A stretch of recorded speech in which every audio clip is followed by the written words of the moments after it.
Kahit anong klase yung gulay o pagkain man yan, basta gata.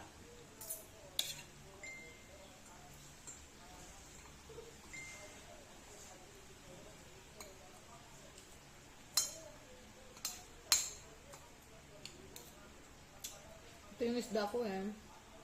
Mas gusto ko yung laman o gabi.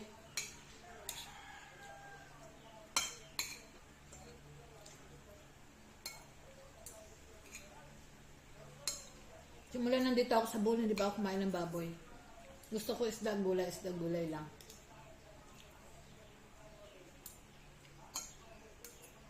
Abutin pa ako dito ng 3 buwan kasi si mama nasa Australia. Walang kasama si papa dito sa bowl.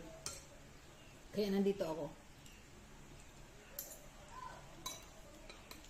3 buwan pa si mama uuwi.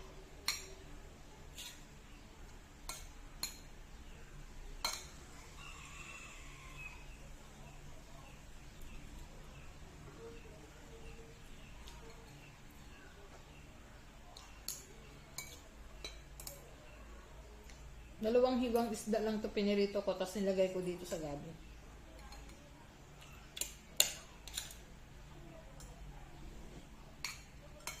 Sabi ni Papa, ano daw tong isda? Blue marlin.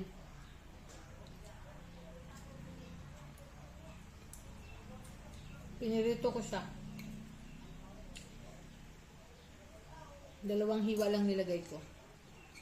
Kasi malaking isda to eh. Hiniwa-hiwa na siya ni Papa.